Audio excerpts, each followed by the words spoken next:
My name is Sheila Scraton and I'm Emeritus Professor here at the University in the Carnegie Faculty. It really is my pleasure to add my welcomes to what Jan has already said. To all of you in this room. Personally, I'm introducing Nicki, and I really would like to welcome especially Nicki's partner, family and friends, some of whom I know have come from a long way away to be with us tonight, leaving sunnier climes to come to lovely, drizzly Leeds. But I know that it's lovely to see you here, and I'm really glad you can share in Nicki's evening with us. Also, we have here this evening not only Nicki's current colleagues in the National Health Service, but also past colleagues here at Beckett Park who worked with Nicki in her previous life as a lecturer. Now, of course, there are also additional people here who've then followed Nicki's career as either an academic practitioner or in fact both in a range of universities and health and sporting organisations, and I'll talk about that in a moment. It's really no surprise that we've got such a large audience here because this really is a reflection of how significant Nicki is in so many lives and so many working contexts. Now, when Nicki asked me to introduce this evening's lecture, I had no hesitation. Nicki's been a former colleague and a very close friend now for over 20 years. As she asked me, I immediately recalled the interview panel 23 years ago, when I was pleased to be part of the process that recruited a bright young academic to the leisure and sport courses here at what was then Leeds Metropolitan University. Quickly, Nicki settled into her role as senior lecturer and before long was incorporating her passion for physical activity and health into our leisure and sport programmes. Initially, this was a strand within our leisure studies degree, but before long, the success of this area led to a standalone undergraduate degree in physical activity, exercise and health. Nicki is, and always has been, as I'm sure most of you in this room can testify to, an enthusiast, whose commitment and outstanding abilities are indeed infectious. During this period in her career, she also graduated with a master's degree here at the university in health education and health promotion whilst she was working as a lecturer, and was awarded eventually a doctorate which extended her developing interest in health and physical activity. However, Nicki, whilst achieving the very highest academic qualifications, never lost contact with practice. Her underpinning philosophy was one that emphasised the applied nature of academic work. And it was this application of theory to practice that influenced everything that she did. An example immediately springs to mind when I reflect back over our time working together. In the summer of 1994, Nicki had a bright idea. She had them then and she still has them now. Rather than simply talk in lectures about exercise and health, why not put this into practice? So that year, she set up the first women's-only Leeds Met fun run. These fun runs were to become a yearly event for many years to come, even after Nicki had long left the institution. But this first one was typical of Nicki. In 1994, there were still very few women's events where any woman could join in to run, jog, walk a set circuit for either competition or just for fun. She networked and cajoled people into sponsorship and support. She worked with the local authority, the university and the police to set the course. She persuaded Jackie Fleming, the well-known feminist cartoonist and illustrator, to provide an illustration for use on T-shirts and publicity. And she insisted that the run was open and responsive to all women, regardless of their ability. Prizes reflected this as they spanned all categories and were about participation as much as competition. It was a huge success. But Nicki's growing commitment to health meant that we eventually lost our senior lecturer in leisure and sport, and she moved first to become the head of Department of Clinical and Health Sciences at the University of Huddersfield, before making the big bold step to leave academia and pursue her career in the health service. From there, many of you in this room will know she first became Director of Corporate Affairs in the National Institute for Health Research, Clinical Research Network Coordinating Centre, moving 4 years later to become Chief Operating Officer for Information Systems in the National Institute for Health Research. Then, in January 2012, she was invited to take up her current role as Chief Operating Officer for Health Education England. So, quite a journey from that interview in 1991 to this evening in 2014. Am I surprised that Nicki has achieved so much, that she now has such an important and influential role in the health service, and has been invited to, once more, reinforce the link between practice and theory as a visiting professor here at Leeds Beckett University? No, I'm not surprised at all. Nicki is both able and principled. She has a unique ability to organise, motivate, support and stimulate others to achieve. And she shows dogged determination and commitment, not only in her work, but also in her continuing, unflinching support for Aston Villa football team through their highs and their many lows. So, we are delighted here at the university that Nicki, in her new role as visiting professor, is actively bringing her experiences in the health service into the university and providing a vital bridge between research, teaching and practice. So it really is my pleasure to introduce Professor Nicki Latham to you. As Jan said, Nicki will begin the evening's programme by talking for approximately 40 minutes before we move on to the panel. So can you now join me in welcoming Nicki to deliver her lecture entitled Creating a Flexible Workforce that Embraces Research and Innovation. Professor Nicki Latham.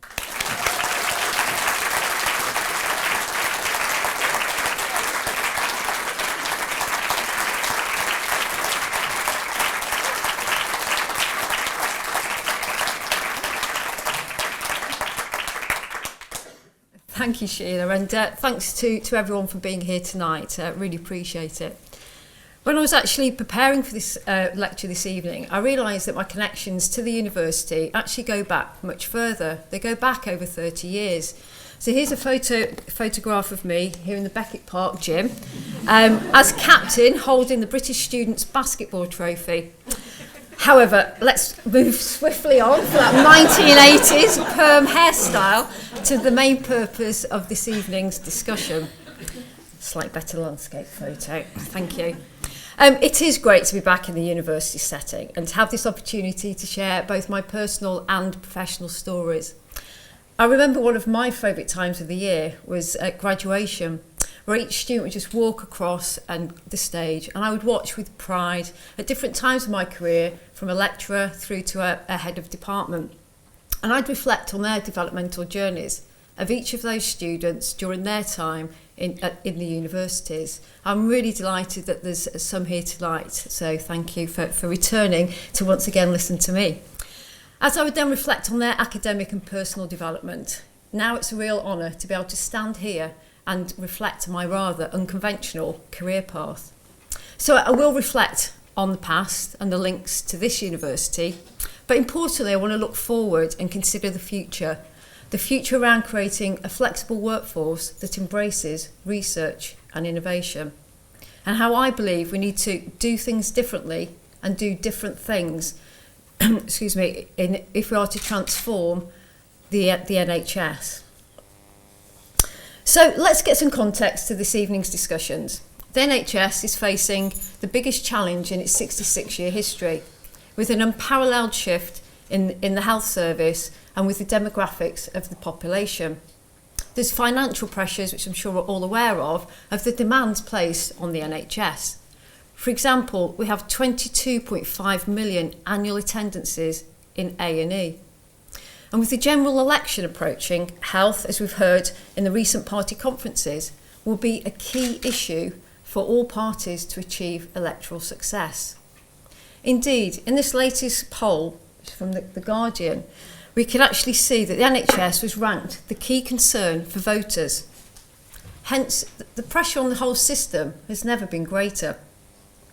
So there is significant burden on the NHS, and the facts on this slide highlight the burden of disease from diabetes to dementia and mental health. So the NHS has some real tough choices and actions to undertake. But what is agreed is that the NHS needs to transform, doing it differently and more with the same. Especially as we have a contemporary paradigm shift towards a more predictive and preventative approach to healthcare, away from a traditional diagnose and cure paradigm. We are entering an era of the 4 Ps. So, we're going to be predictive, We're going to know what disease or condition you're likely to have. We can be preventative, and that's where Public Health England have a key role to play. For example, their current campaign on Stoptober, encouraging people to stop smoking. Evidence shows that if a smoker can quit for 28 days, they are 5 times more likely to stay smoke-free, which is obviously a really good thing for that individual, but also for the NHS. And that prevention can be personalised, as we're seeing in the field of genomics, of which more later. And importantly, it's going to be participatory, with the future patient playing a more significant role in their own health. For example, they're going to be able to manage their health data through websites like Google Health, or buying devices like the Fitbit. And I see a number of you, how many of those on the wrist this evening, see a number of those, where we can measure physical activity and sleep patterns. And we've also seen a huge growth in the availability of self-screening kits to test for cholesterol, cancer and for diabetes. So we're far more actively involved in our health in contemporary society. It's through such paradigm shift underpinned by research, which is providing the evidence base, and innovation, providing new and consistent ways of delivering healthcare, we can then start to leverage the impact the future of our health, and to address some of the major challenges that we have in our NHS today. So for me, the key question is how we deliver our healthcare system with the money allocated, maintain quality care, and ensure it is delivered with the care and compassion in line with the NHS Constitution. The question at the heart of the research and innovation agenda is the need for transformation. And in doing so, we then may be able to achieve the triple aim of reducing costs, enhancing outcomes for patients on a system-wide rather than an individual basis. But I think we need to be clear that the sustainability of the NHS cannot be achieved alone. This quote neatly sums up the need for collaboration. It will require concerted efforts on many fronts, working together at an intensity and a pace never seen before, but also to achieve the change necessary to meet modern healthcare needs. We need to break down traditional barriers. For example, health, social care, individual and state, primary and secondary, and physical and mental health. And from my experience, I would say government departments. For example, the Department for Business, Innovation and Skills and the Department of Health, where policies are often competing. It's only by breaking down such boundaries we can then leverage a wider range of resources and forge a health and care system fit for the future. Supporting people with multiple health conditions and not just the single diseases.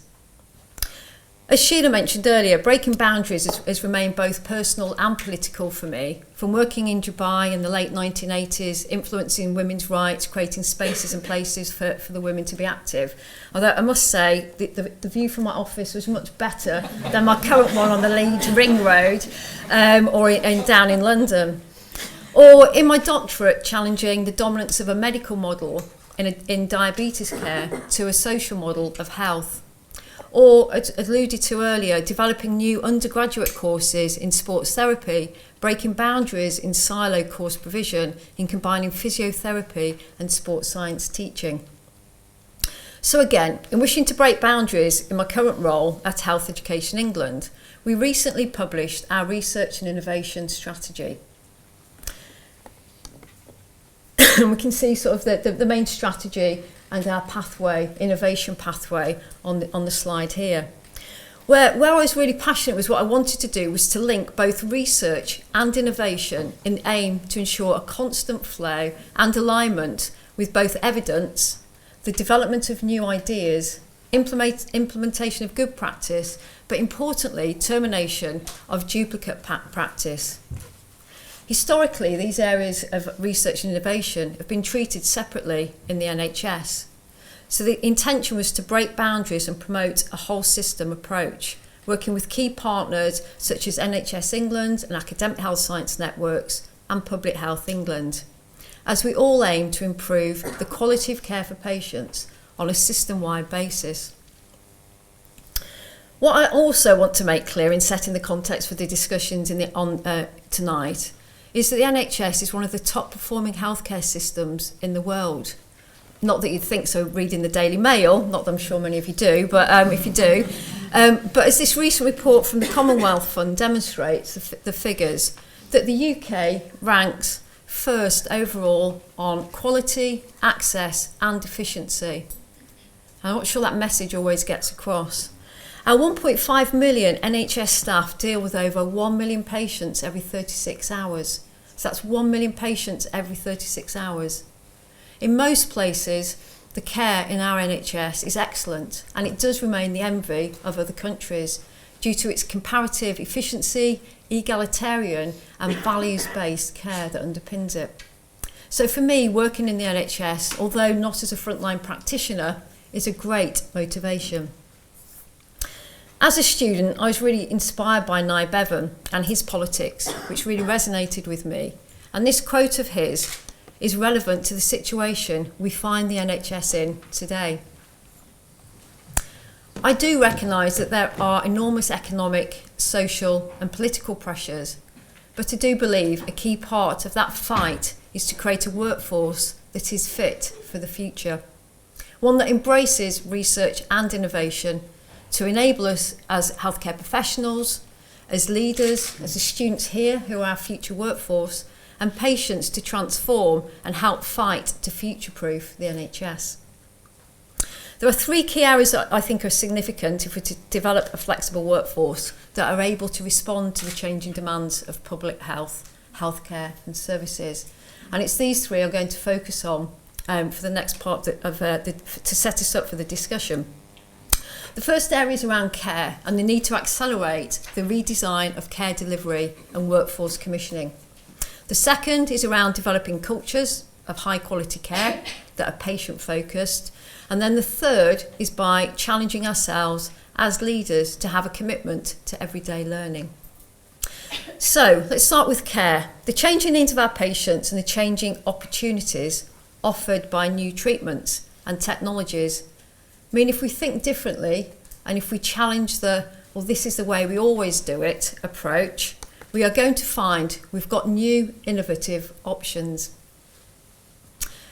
There's emerging consensus among the Royal Colleges, the think tanks and academia that the NHS must develop new models of care to meet the needs of the 21st century patients. And I think we'll be hearing quite a lot about that tomorrow with the future forward view from Simon Stevens. Yet, we cannot transform our 110 billion NHS business at scale and pace without transforming the way in which we support delivery and drive radical change. I, like others, believe we need an evidence-based and innovative approach to maximise every penny of taxpayers' money. So we need to think, but also act differently to utilise our resources differently. As the point is made here, it doesn't matter how many resources you have if you don't use them effectively. And we just don't seem to be very good in the NHS at sharing. It's a very much of an invented here mentality. My current role, we inherited 10 strategic health authorities, different ways of working. And so, for example, in performance or even widening participation, we've got 10 plus ways of doing business. And it is around a business. So we need to gather evidence of the really good practice out there and then share to ensure cost effectiveness and an efficient business. So for me, innovation is not always something new, it's just doing it differently. So what do I actually mean by thinking differently or doing differently? New models of service will need different skills and roles across our health care, as our future workforce will be required to take on more flexible roles to deliver more personalised care.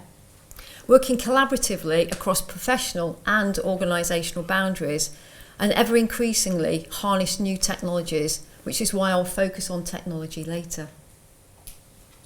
So when we talk about the workforce, we are usually referring to the formal paid workforce. And this is the areas above, what are called above the radar. They're your social care staff, your NHS staff, those working in the third sector, but also in the private sector.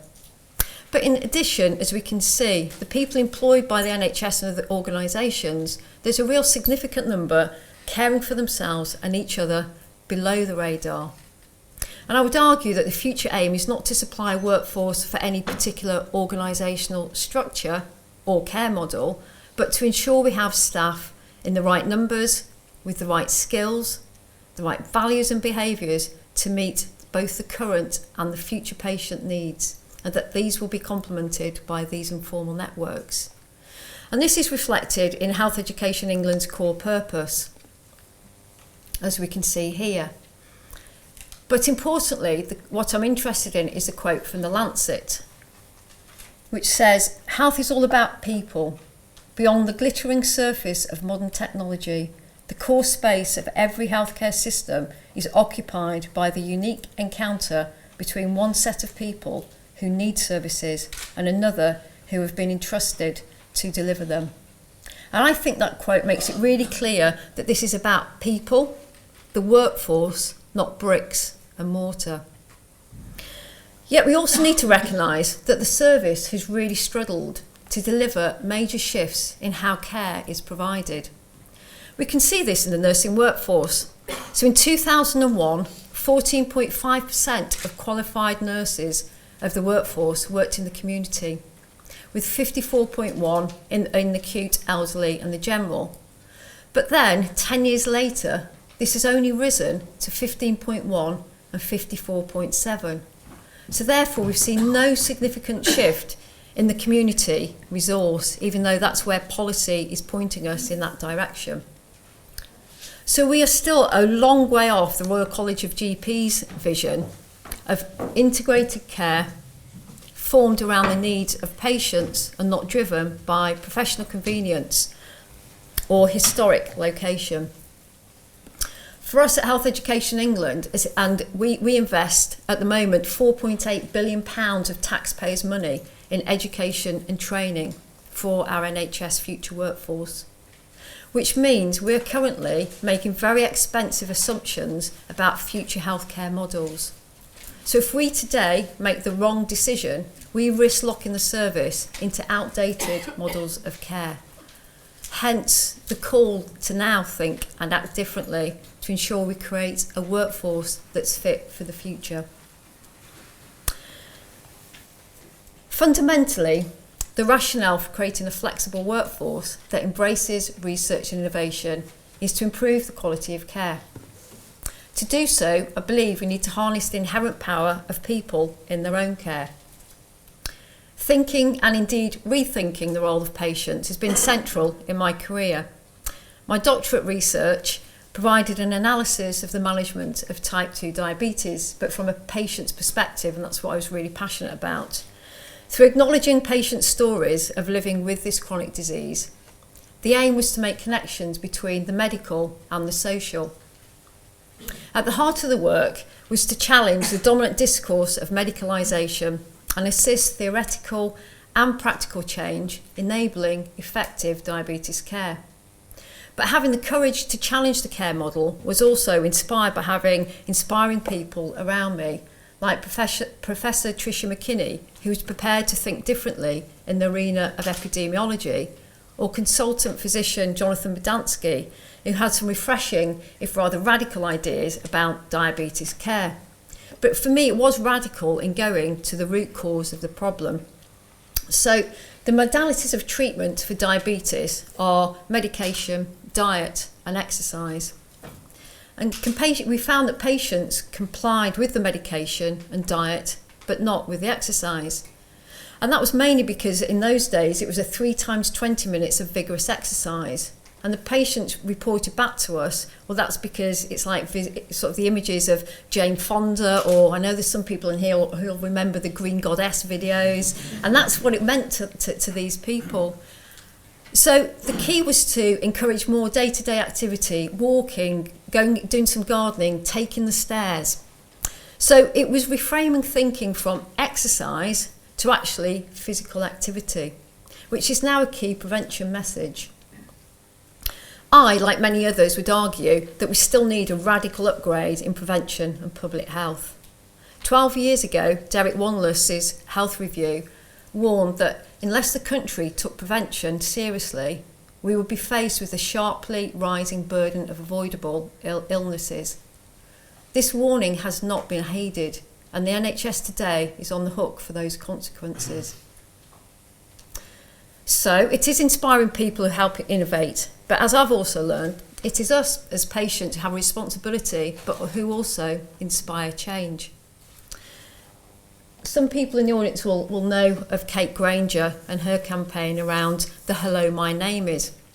And it's a really good exemplar of thinking differently and innovation which is patient-led. It's simple, it's nil resource, and it is so effective. The founder, Kate Granger, is a terminally ill cancer patient, and during a hospital stay, she made the stark observation that many staff looking after her didn't even introduce themselves before delivering that care. And this felt really wrong to Kate, so she started a very simple campaign to encourage and remind healthcare staff about the importance of introduction in delivery of care.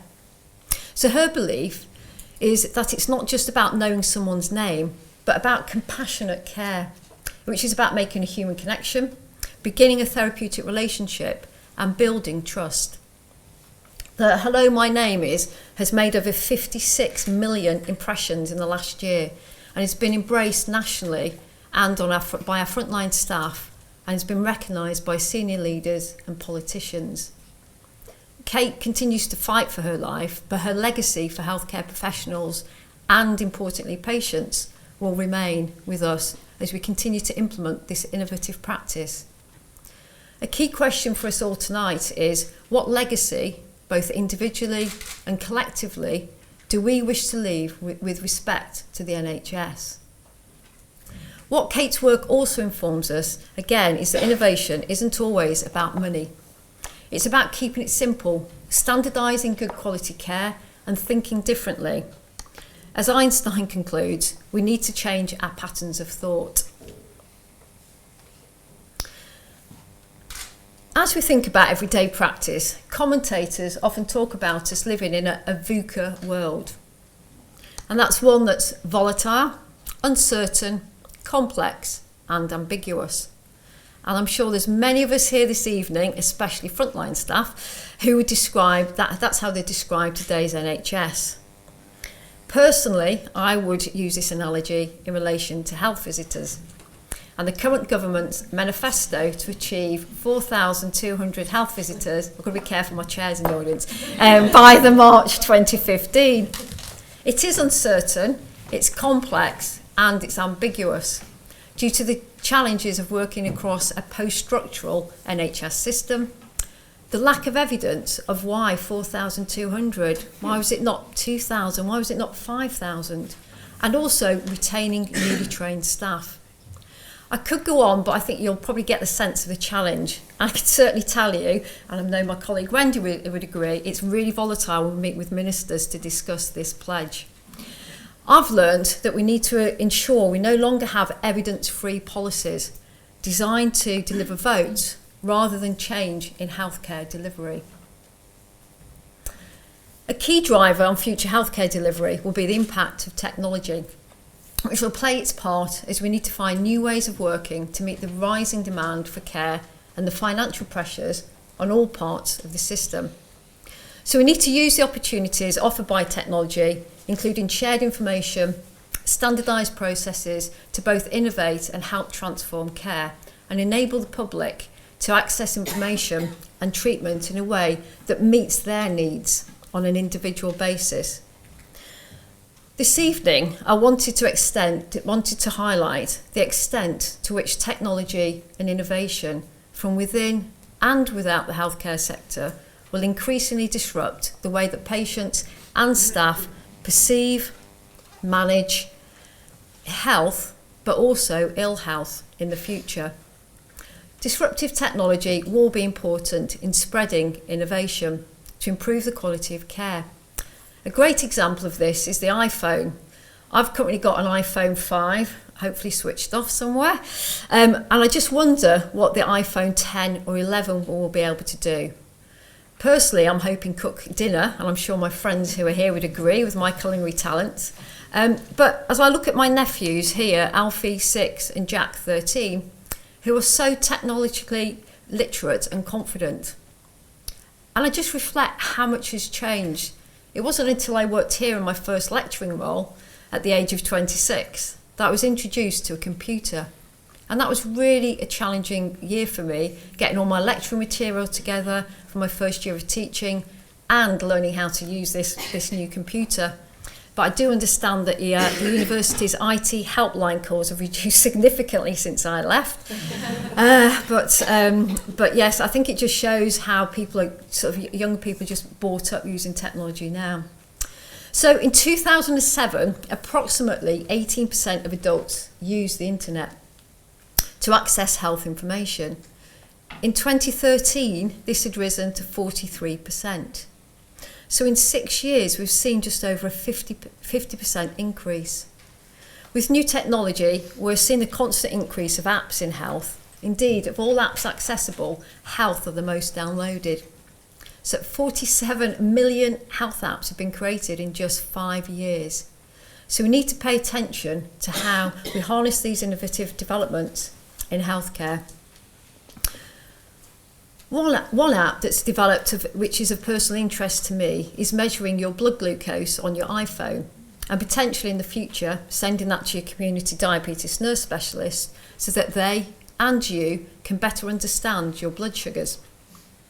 Diabetes care has played a central part in my life, especially since my brother Andy was diagnosed with type 1 when he was 10 and I was just 9 years old. In those days, I remember insulin was drawn from these large syringes, and you had to get the different bottles and keep them in the fridge at the right temperature, and the blood glucose monitor was like this really large, cumbersome brick-like machine. All the food had to be measured out and eaten in portions at the right time. And gosh, how things have really changed when my brother can now just go out with his family, eat what he wants, when he wants, and just simply inject himself with a pen as he sat at the table once he's decided what he wants to drink. So,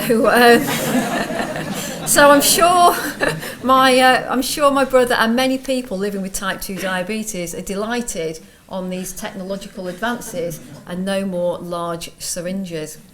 I've got a very good orange story to tell you afterwards, but I'll save it from that at the moment.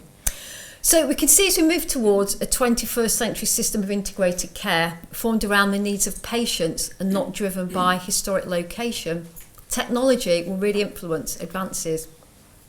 And it is technology that's enabled us to enter an era of true personalisation, the right drug for the right person at the right time.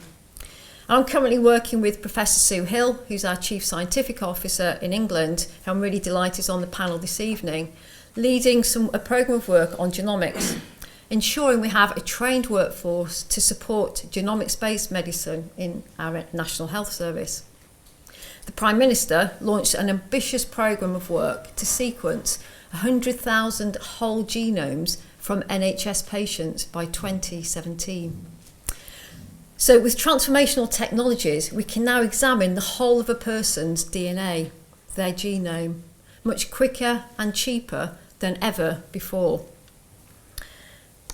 Well, I think some people are still questioning which direction we're going in, but we are doing that.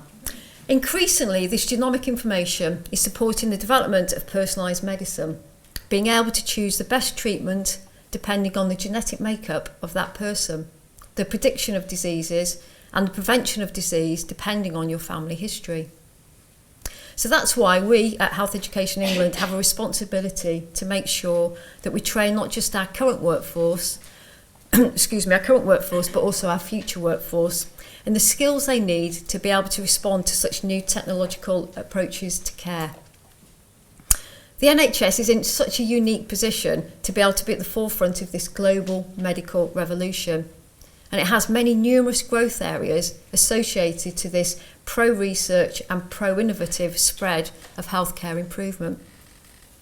So as we change models of care are influenced by global drivers, the culture we create will be important for the future patient. So let's talk around culture. And as we know, setting a really strong learning and questioning culture is really key to innovation and development. I'm really grateful to my parents for answering all of my questions as a child. Although I do think here I was asking, why wasn't Auntie Joyce bowled leg before wicket by Grandad, and why wasn't it now my turn to bat? And colleagues who are here will now know where my competitive nature started. So for me, the question is, how do we develop a culture of curiosity and inquisitiveness in our National Health Service workforce? If we can create a space to be curious, this will then drive questions, which in turn will drive innovation and research. So again, returning to my PhD, it was a really excellent opportunity to create space to test my thinking and to do things differently. In the 1990s, it became one of the founding members of Diabetes Watch, and that was a community-based physical activity programme for people with diabetes in Leeds. And it was an intersectorial collaborative piece of work, and it became one of the first evidence-based exercise referral schemes in Leeds, which has remained integrated across the city. But importantly for me, it was a place and a space for people with diabetes to not only problem solve, but also solution solve their own problem. Also quite like the 90s sort of marketing material, always, yeah, I found that, I thought it might be quite interesting. So for me, my doctoral research was not only about developing theory, but was fundamentally concerned with trying to facilitate change by producing innovative practice. But it was also a really helpful juncture in my career to assess my own personal strengths. So looking at role models, I could see, for example, how Sheila is exceptional at making complex theory really understandable for students. But I also worked out that I can't sit still long enough to write lots of academic books like Sheila has done, but that I do have a strength and passion for linking theory and policy to practice and doing things differently. So it is really important as we develop a learning culture that we use the varied skills and strengths of our heterogeneous workforce. In setting up a learning culture, we also need to recognise that research and innovation is messy. A key learning that I took from my masters here is one from Keith Tones and Sylvia Tilford, who advocated that in health promotion you can learn as much from failure as you can from success.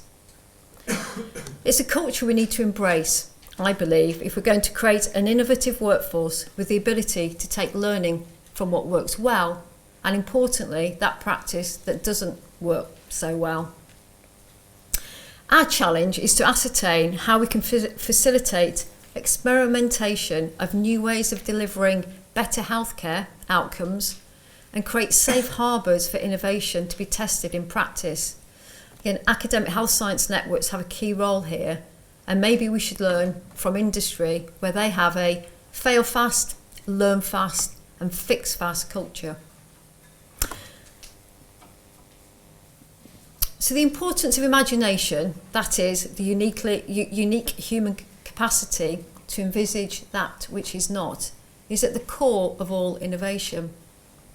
If we agree that approaches to healthcare should have patients and their goals at the centre, we then need to facilitate a culture where both the NHS workforce and patients are empowered to exercise their imagination. Just let me recall the creation of the mountain bike, one of my passions. So mountain bike was created by young bikers in Northern California who make continuous adaptations to their bikes. So they changed the tyres a bit, they did the tyre traction, they looked at the handlebars, they changed the seats, until a tipping point occurred. And bike companies started to grow, see the growing interest, but also, I guess, the potential profit margins. So Marin Bike Company invested in production early on, and now we see mass production of mountain bikes. So 43% of the UK population have a bike. But the point here is that the mountain bike was created by consumers. Our challenge in the NHS is to challenge the corporate model of pushing innovation out from the centre when we have such an opportunity to pull innovation in from consumers, patients and also our workforce. In many ways, we have a traditional closed structural model versus an open source post-structural approach to innovation. Just think of all the potential and creativity we could harness if only 1% of our 1.4 million workforce were designers of better ways of delivering care. That would be 14,000 new ideas. And maybe then we get our mountain bike, and I'd probably retire actually. But so such bottom-up empowerment and empowerment approaches to innovation would really multiply our productive resources. I believe the NHS is one of the most extraordinary skilled, extraordinary intelligent and extraordinary well-trained workforce that you'll find in any sector. To create an innovative approach, why are we not spending more time consulting with them to find out what solutions they have, and to set up a culture where we're pulling in their ideas rather than the traditional hierarchical push approach? Which takes me on quite neatly onto leadership. So in ensuring cultures within the healthcare organisation to sustain high quality, compassionate and ever improving care, we know that leadership is really important. Overall, the most important influence on behaviour in NHS organisations is the culture, the way we do things around here. It was the key problem identified by Sir Robert Francis and Don Berwick in their reports to government, resulting from the appalling failures at the Mid Staffordshire NHS Trust. And the most important influence on culture, as we just said, is leaders in their organisation. What they focus on, what they attend to, what they monitor, what they model, what they reinforce, all of that shapes the culture. And I really recognise that some really influential leaders here today, and we'll welcome some reflection on how they lead their own organisations. But Michael West is a key contributor to leadership thinking in the NHS, and he promotes the concept of collective leadership. And this is opposed to the command and control style. As we see on the slide, leadership is no longer about being the king of the mountain, it's about being the centre of the circle. Michael West and others challenge the king of the mountain and assert that the optimum style for quality caring is when leaders create positive, supportive environments for staff. Those staff then create caring, supportive environments for patients, and then we get higher quality care. Very simple premise. Collective leadership enables us to rethink the way in which power and accountability are shared. In such a culture, staff members intervene to solve problems, but they also promote innovation. Again, this gives us the opportunity to pull innovation in rather than to push. I'm proud to have led my team to lead a values-based recruitment framework which ministers launched yesterday. It's the first national framework to ensure that all higher education institutes delivering NHS-funded training programmes assess students for their values as part of the recruitment process. And we also work with NHS employers to leverage best practice across employers. So there is already great practice out there on values-based recruitment, not only in HEIs but also in NHS trusts. So the innovation work here was to standardise and keep it simple, and often go back to Steve Jobs and his quote. So in keeping it simple, we build on the good practice, and that's what we did. We gathered the evidence and we provided a framework with resources to support implementation. But the key was to ensure that the NHS constitution values are the common ones for both the current and the future workforce to be recruited to. So it wasn't an easy piece of work. We think of the 1.4 million workforce and the 90,000 students per year. But I'm proud how the team collectively managed the complex programme, ensuring it was evidence-based. And I really invite you to go online and provide feedback on that.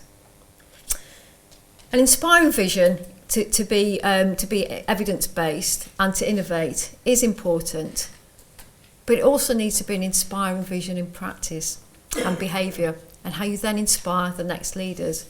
And this is where universities have a key role to play, to continue the development of curiosity, promote innovation and create our future leaders. I've worked with some really exceptional people, and some of them are here tonight in higher education. And it's great when students come up to you at a post-graduation and who recount and reflect on those key learning experiences you created for them. The mantra I always had with the team was that a student would only have the experience of that lecture once. So every lecture counts. As in healthcare, every contact counts. I still reflect back on my university days in the 1980s in Brighton. I remember my physiology lecturer, Dr. Ray Watson, who was really innovative in his teaching methods. Fundamentally, he had a commitment to learning, but to also inspiring us. So one term, he facilitated us to work with Steve Ovett. And so we undertook physiology tests to support Steve's training for the Commonwealth Games in 1986. That term, most of us increased our grades most of us it really increased their grades, and that was because VO2 max and the environmental chamber testing started to really make sense to us in the real world.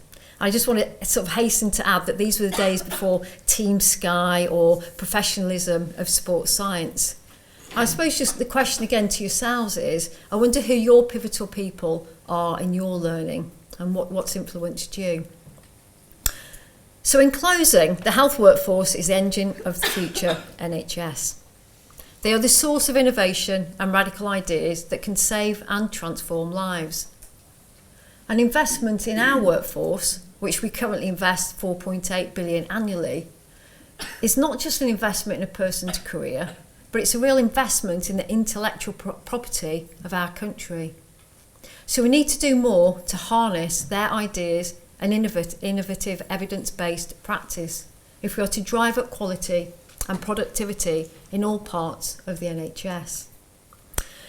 Creating a flexible workforce that embraces research and innovation, it won't just happen.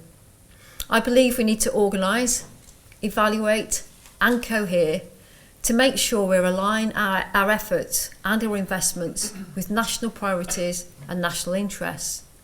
That we focus on the areas of particular importance, for example, emergency medicine, or where there's a particular need, as we know there is in mental health. And that we build to a scale that will make a difference both to ourselves and to a changing world of the NHS. To do so, I believe we need to promote a culture where we're pulling in rather than pushing out innovation. But we also need to be resilient. And despite that overwhelming consensus and supporting evidence that resilience is vital for success in today's business environment, the truth remains that resilience is really hard. Personally, as Sheila's mentioned, I've built up a lot of resilience being an Aston Villa fan all my life. This is me stood in the Holt End with my mum at age 7, trying to get resilient. So I believe, yes, we do need resilience if we're to face up to the challenges facing us today in our NHS. We need to be open-minded and be innovative in our response to move forward and create a workforce that's fit for the future. I've talked a lot about the future, but we need to act in the present and have a real intention to develop a meaningful and comprehensive approach to secure a future that we want. The sort of future we want to hand on to the next generation. Returning to the inspirational words of Nye Bevan, we know what happens to people who stand in the middle of the road. They get run over. He always had a sense of humour as well. I believe we need to act now so we don't metaphorically get run over, but we create the sort of future that Nye Bevan's generation aspired to leave for us. And to do so, we need an NHS that supports our research and innovation aspirations and not to limit it. The British people's support for our health service is undimmed. I talked earlier about the NHS Constitution, and I want to finish on a quote from the Constitution. The NHS belongs to the people. It is there to improve our health and well-being, supporting us to keep mentally and physically well, to get better when we're ill, and when we cannot fully recover, to stay as well as we can to the end of our lives. It works at limits of science, brings the highest level of human knowledge and skill to save lives and improve health. It touches our lives at times of basic human need, when care and compassion are what matters most. This sums up for me why we treasure the NHS, and why then we should aspire to develop a workforce that is able to respond to the changing patterns of service and embrace research and innovation to enable it to adapt to the changing demands of today's healthcare and healthcare services. Thank you very much for giving me this privilege of sharing my thoughts with you, and I'll now hand over to Sir Keith Pearson to chair the panel and open up discussion.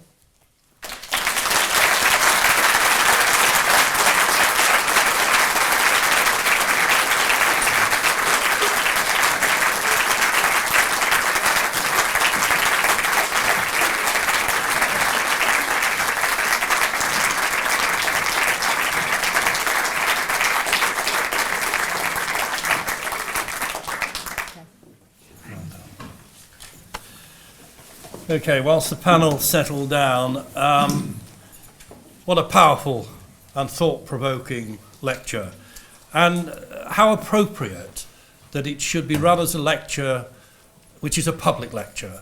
In this audience today we've got people that I recognise who are people who work within the NHS, but there are people here for whom the NHS is there to provide services to, members of the public. You'll have seen that almost, it's the one that's on the screen now. The NHS belongs to the people. And it's so important that we have this kind of public lecture so that we can have an opportunity to talk to the people. And I must say, all credit to the university. All credit to the university that you run this kind of lecture to give us an opportunity to be able to talk to the people for whom we provide NHS health and healthcare services. And it's important that we recognise those words that are on there. It is important to recognise that it is your service. But just to reflect, if I might, just on a couple of the words that have come out of the lecture. A workforce that has the right values and behaviours. A move that's going on within the NHS post-Francis, that we recruit for values and that we train and educate for skills. And it's important that we should hear that through the lecture. And innovation is vital. It's vital in the way that we develop and train our workforce.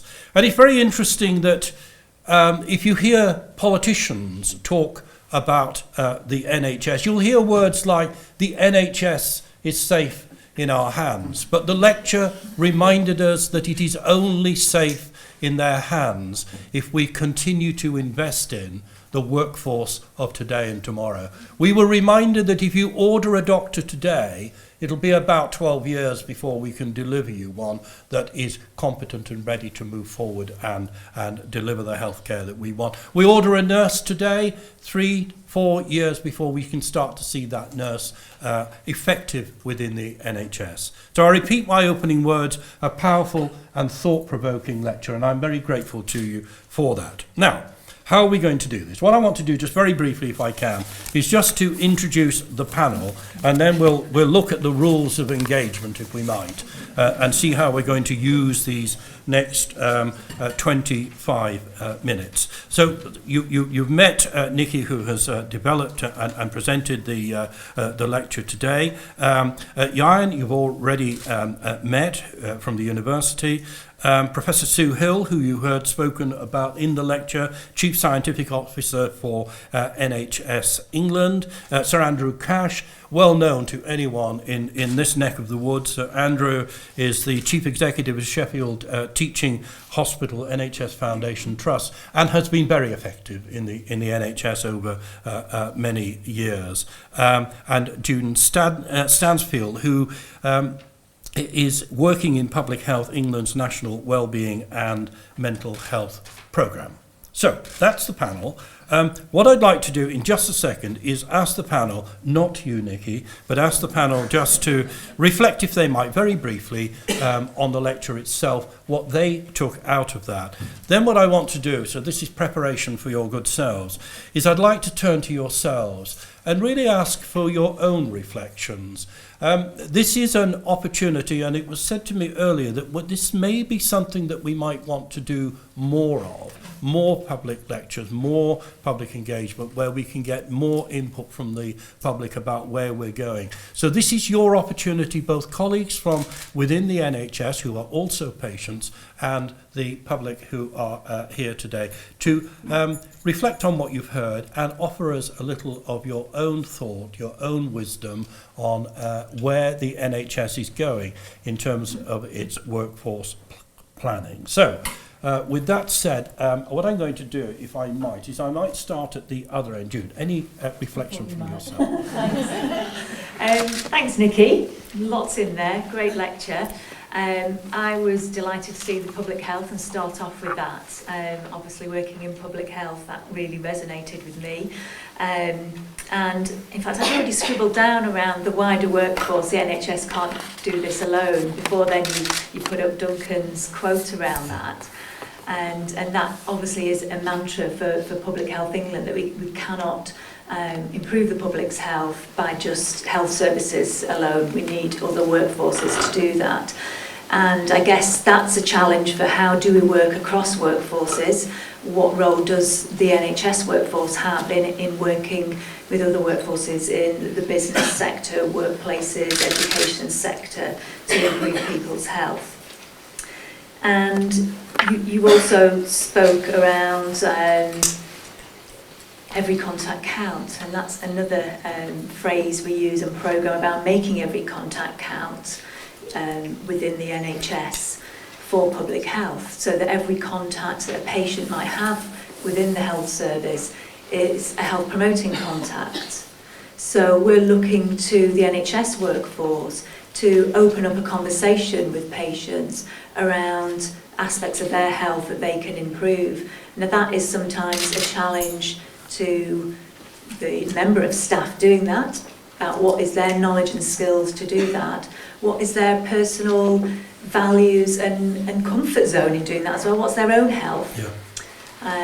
And then it may also be a challenge to the patient as well. Some people might not want to be talking about their alcohol levels when they come for something else. So it'd be interesting if the audience have a view of that. Being a role model is something that's another challenging area about, are we here to lead the way and be healthy ourselves as staff members? Obviously Nicki does a good job at being that as well.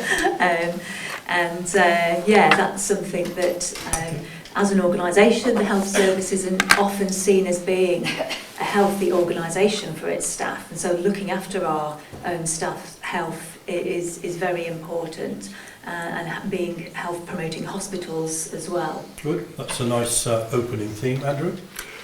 Well, excellent lecture, Nicki. Thank you very much indeed. Two reflections. You could have picked anything, but two reflections. Firstly, exercise. I was struck all the way through it about exercise. I'm sure one or two people in the NHS know that we're not far off, I think, prescribing exercise as opposed to drugs. And I think it's a really interesting concept. We've developed the first new doctors, as it happens, coming through specialists in exercise and sports medicine in the NHS. And what do? They go straight off into the private sector and become the medical director of Chelsea Football Club or whatever. But actually, this always happens with innovation. You always try something, it doesn't work, and then you go back and try it again. And I think we will start to see more and more exercise as being the prescription. So that's the first thing that struck me.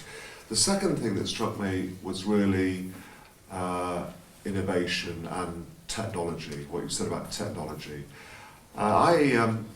I'm doing a lot of thinking, as I think a lot of us are. What will the hospital in 2050 look like? Probably nothing like what we think it is now.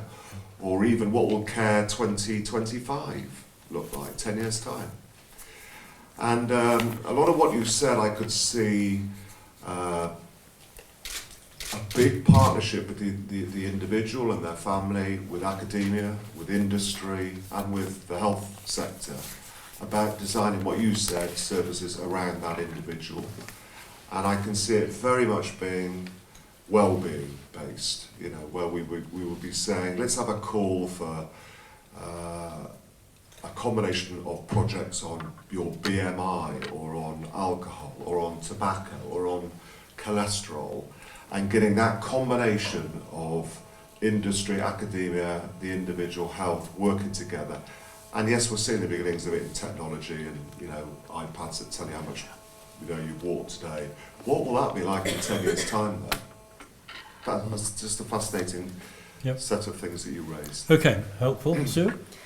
Thank you very much, Keith. First of all, to congratulate Nicki on giving a truly inspirational lecture. So thank you very much. 3 very quick reflections from me. One, just as you pointed out, that the performance of world-class athletes relies on science, as does the NHS, as you've shown in the quote from the Constitution. But to enable the NHS to work at the limits of science requires evidence from research and innovation, and that's what drives the transformation of services. But equally, we need that sort of evidence around the education and training interventions for the flexible workforce of the future. So that's my first point. My second point relates to the slide you put up from the Commonwealth Fund. And where the NHS didn't do very well was in timeliness of care and also in equity. And I think my reflection was about ensuring that our flexible workforce responds to the needs of everyone in society, and that includes those from socially deprived populations. And my third point, you've articulated, I think, very well, Nicki, throughout your lecture, the importance of partnerships to deliver, and this isn't about single entities delivering, but what science and technology, for example, mapping the human genome will do, is it will change our conversation as healthcare professionals with patients and the public. And we shouldn't forget that, because what this is going to throw up is a whole series of ethical and legal challenges that we will have to enter into conversations with both the patients we care for and the public that we serve to improve their health. Thank you. That's very helpful. Good. Brief personal reflection for me. I was reminded that I did take part in the 1986 Commonwealth Games, but Steve Over ran the 5,000 metres and I did the marathon, and he's probably looking a lot better than me today. I think I reflect on the fact that most of the future workforce is the current workforce, and a lot of this transformational change, and when I put my hat on in terms of representing higher education, there is an enormous focus, quite rightly, on what the new pre-registration students are doing, but far less focus on the education, training and research support for the existing workforce. And if I can then put my physiotherapist hat on, or the non-medical hat on, that most of that current workforce for a medical workforce are referred to as trainees. But for, as you've said, the 3 or 4 year trained allied health professional or nurse, they are thought of as the finished product. So one of the first contacts I had with Nicki was around clinical academic careers, and the fact that clinical academic careers was being referred to in terms of intercalated degrees for medical students, and I felt, and others felt, there was a lot more to that, which is now being moved forward by Nicki, in terms of creating the opportunities for the existing workforce to be innovative. And starting from the assumption that actually they have a lot of these skills, but the pressures that are put upon the new graduates in the workforce are such that they're not able to realise their full potential. The second brief reflection is not something that Nicki mentioned, but something which connects with that, is that the King's Fund published this morning something which was basically around saying, is it right that so much specialist knowledge is housed in hospitals? And it gave 6 case studies looking at specialist expertise in community settings, and one of those was Leeds, and looking at the work between Leeds Teaching Hospital Trust and the Community Trust. It was referred to in terms of geriatric medicine, but I think what it was talking about was multi-professional team working around caring for older people. And my third reflection is around technology. And it is incumbent upon universities both to ensure that graduates and the current workforce are prepared for the kind of technological changes. Sure. But also, of course, we are grappling with and embraced with how we are using technology to support learning and flexible learning, both for the current workforce and future ones. Good. Thank you. And what have we heard there? I mean, very interesting, Jude, your point. We must remember, I mean, the investment in public health reduces the cost of healthcare, and we sometimes forget that. So a useful reminder. Andrew, what will it look like in 20 or 30 years' time? Remember, the workforce of today, will enter the workforce today, might still be working in the NHS in 30 to 40 years' time. So what we teach them today will need to be re-looked at, developed, and reshaped to meet the needs of the then contemporary workforce of that time. And the evidence base and the impact that we're going to see of genomics and the ethics around that. We were having these conversations as we were coming up today. So there we go. That's what we think. So what do you think? Any thoughts? It'd be very nice if you could just get initially. I know that there are people from within the service, but initial thoughts from any members of the public that are here today. Please, the lady. You mentioned about what the health service would look like in 2015. I would like to see a massive change towards the community. We talk about the community. You mentioned on one of your slides how little that has happened. My background now is the community, and I don't see the money, I don't see the staff being able to develop. You think on one basis a hospital is a very expensive place to run. Think about bed and breakfast. Treat a person in their own home, you've not even got the bed and breakfast paid for. Put the staff out there, bring people out from the hospital. Hospitals are there for specialists, they're there for to have operation, they're there for intensive care, for science. There is a massive amount of things that can be done in the community. Your public health, etc. can all be done. And really, really, we want to be doing that. I see it now. At one time, it took 5 years before a nurse, I'm a nurse background, that can come out from a hospital. We're now seeing some of the students. I had the pleasure to see last week some of the students, the new students, come out and work in the community with the same passion that we've ever had. And they want to deal with people at home. And I think very much, and we're using telehealth out there's a lot more. We are dealing with a lot of elderly people, so some of the apps and things might not be so good for them, but younger people, people with diabetes, etc. There's massive things we can do there. But we really, really got to stop talking about community and transferring that, and maybe bringing stuff out. Patients go into hospital for IV antibiotics. Why not bring a team out from the hospitals and start that in the community and develop the community staff to be doing more there? There is so much more we can do along those lines. Can we stick with that theme? What are the enablers for achieving that shift of delivering more care in the community, which is what patients want? It's good for the service, and actually is cost and both care effective. Anyone else got a view on that before I turn to the panel on that? If not, we can take another one, but I will bring this one back to you. Any other? Do we have any students here? Sorry, was there someone up here that wanted? This lady here. Thank you. I think that we also must acknowledge that to go into hospital isn't a failure.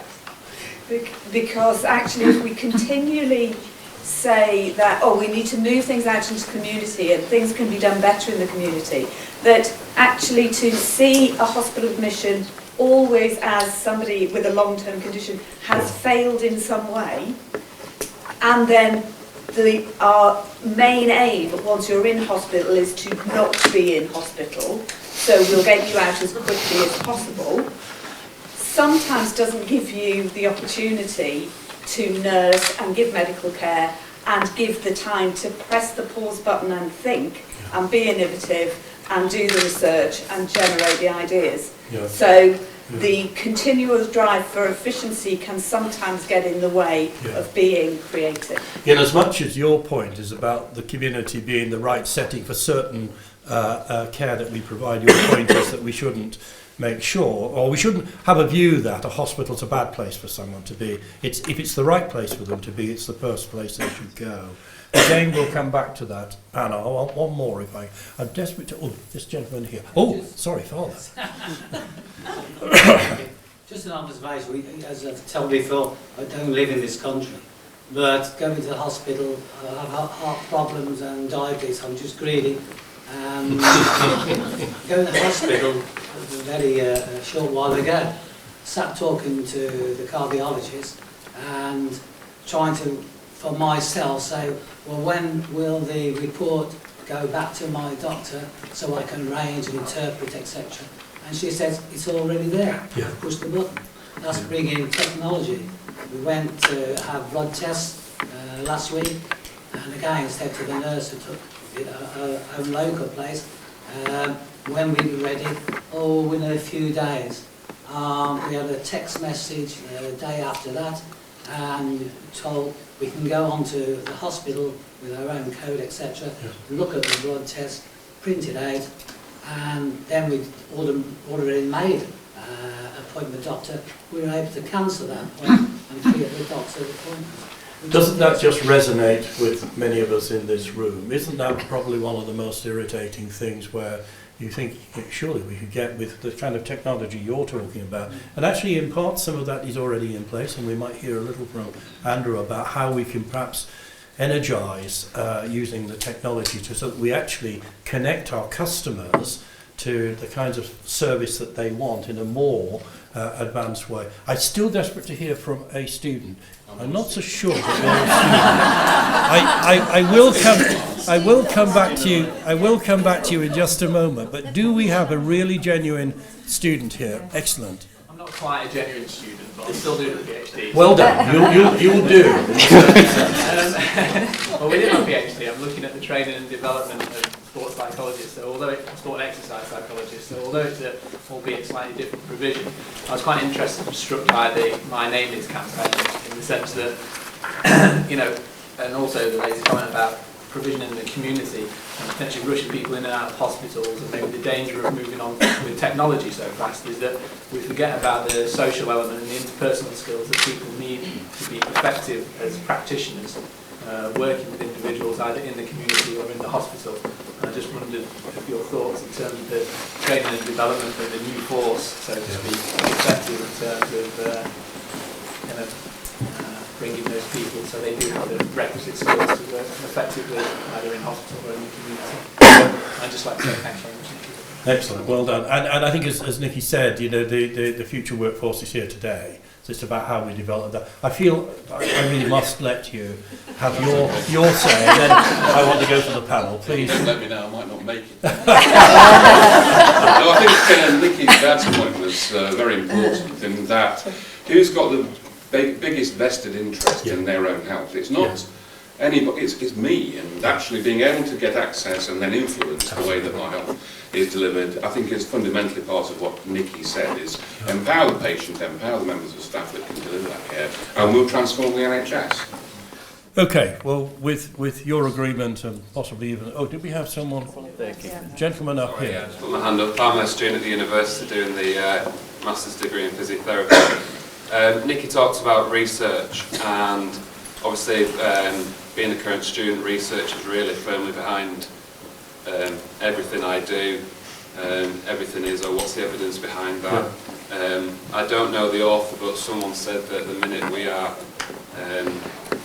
there's just too much evidence out there at the minute, and it's trying to pull out what is actually, what's relevant and what's not. Every time I read a paper, it's always, the limitation is it was a small sample, we need more, like the research should look for more people, but if we want the NHS to go sort of down that research route, we need bigger samples, and obviously if the public are going to be behind that, we need more exposure to larger trials, we need more money into that.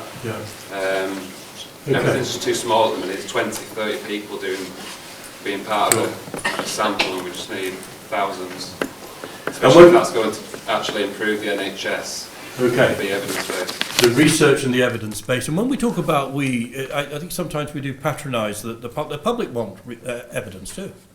Increasingly want the evidence that sits behind a proposal or suggestion or direction of travel that we are talking about. Right, well, you've all got a sense of where we are. We've probably got about 2 minutes each for you to kind of reflect. So what you might want to do is pick and choose between there. I do think the opening comments about this, how do we energise that shift towards the delivery of care in the community? We talked about it for too long. How do we do that? Andrew, I wonder whether I'd like to start with you. Well, I think it's already going on, is the answer to that. We're seeing a report after report, evidence-basing it, and it's now happening in all across the country. I think that you need to break it down into chunks to do it properly, and risk stratifying the population and identifying those most in need, who normally have multiple comorbidities and are normally, but not necessarily, elderly, is the way to do it, and then provide a very coordinated service for those people, and get all the agencies to work together, normally through a coordinated single worker. I think that's the issue. I think most organisations and people are well on the way to doing that, and the big thing in this country, of course, is that health inequalities is still growing, and life expectancy in most cities and most parts of the country, there is still a 10 or 12 year gap in life expectancy, and that is the big thing that this health service has not cracked as yet. It's a slow burner. But I think doing some of the things that we were just talking about there, and technology, assistive technology for people, trying to keep people as independent as possible, is the way forward. Thank you, Jude. Any reflections on those questions that you've heard? Well, glad Andrew mentioned health inequalities. And I think the shift to community is perhaps what we need now, is a shift from being community-based to being community-centred. Yes. And that's what we're struggling with. Services based in the community aren't necessarily community-centred. And another question around the skills of the workforce to work with the community is have we got those skills right? What do those competencies look like around working with communities in different ways? Yeah. We have a saying that you can be ill alone, but you can only be well with other people. Yeah. And so it's moving from working, perhaps with individuals in the health service, which is traditionally how we've been trained, to working more with communities.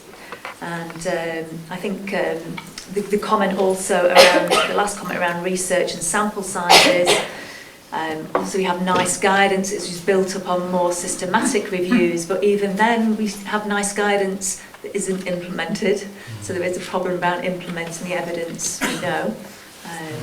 And there is some nice guidance on working with communities as well.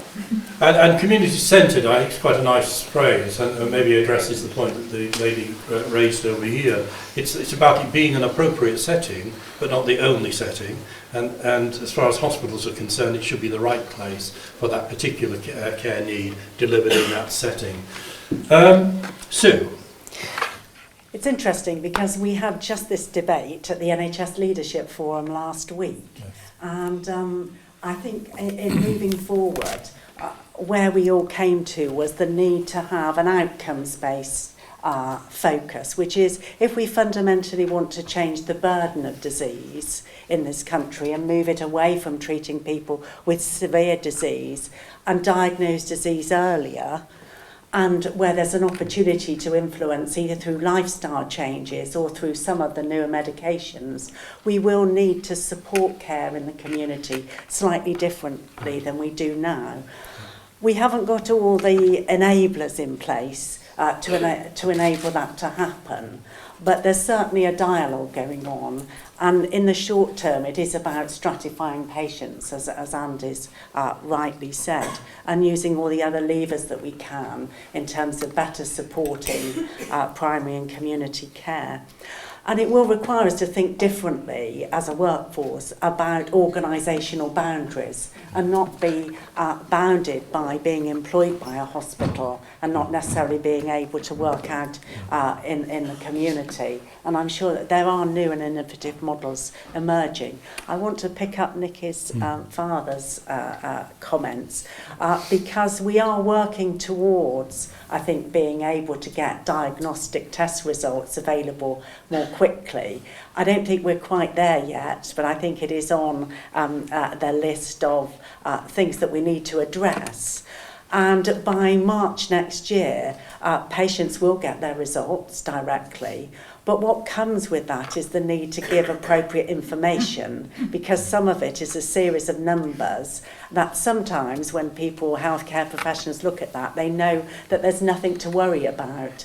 But in an individual, when something's above normal, it might signal to you that there's something wrong. And this is what we've got some really good evidence now emerging from some of the mobile phone apps that actually, this is in my words, generate random numbers. And therefore not the numbers that really reflect the care, the individual and how they're functioning. Because the number of GP consultations has risen because of the where it dwell. So we've got to both support people to understand what their results mean and then what to do about that. And the evidence question, Keith, I think it's very right in terms of the allied health professionals research is there's not a lot of research funding that goes to support those studies, and that may be why they're not done at the power that they're needed to do to provide the evidence. Okay, that's helpful. We've just heard supporting care in the community. I know that we also need to be able to support the caregivers who won't be working in large buildings called hospitals, will be working in the community. You might just want to reflect on that as final comment before I wrap up. Yeah, a couple of final comments. Kind of in Reddit, I just wanted to reflect on the importance of communication skills and interpersonal skills and connect that with technology. And one of the things that our university doing, and indeed others, is using clinical simulation and simulation technologies, using technology to promote learning. And some people think that's all about technical competencies, but actually a key part about that is using technology to raise self-awareness about communication skills. So I think that's kind of first point. The second one was picking up on the opportunities really for clinical academic partnerships where we have trusts and large organisations where they're saying that they really struggle to have the capacity to answer, to analyse their data. They've got lots of data. Universities have got students and staff who are very keen to have data and be able to do research, and therefore bringing those things together, which does happen, but it could happen more, so that we can actually start answering those questions, such that when we're redesigning services and reshaping our approaches, they are evidence-based redesign, rather than policy-driven research into the areas that it's thought might be a good idea to change. Time defeats us, so Nicki, I will not be coming to you to address the failings in the service that your father has identified. You and you alone should be fixing, but I'm sure you can have that conversation offline. A very big thanks to all of you. Thanks very much. Over to you.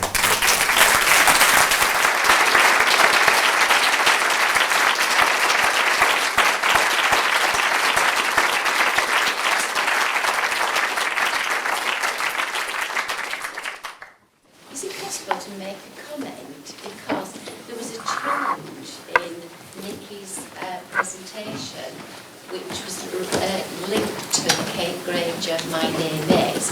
But I think what the challenge was, what will the legacy be? So for me, sitting in the audience, that's the bit that we've probably not picked up on, is all of us here in the audience, based on what Nicki presented to us, should be thinking, what will our legacy be? Whether we're coming to the end of our careers, or whether we are the workforce of the future. But the simple bit of what will our legacy be was the challenge that I think was in there. But it was just me that found it all.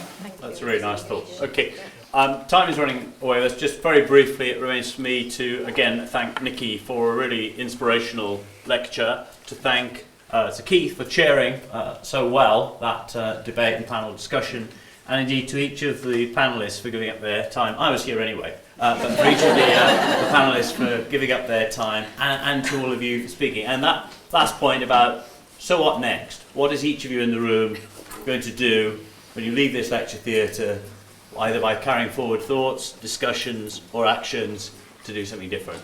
Thank you all very much indeed. I hope you have safe onward journeys home. Enjoy the evening.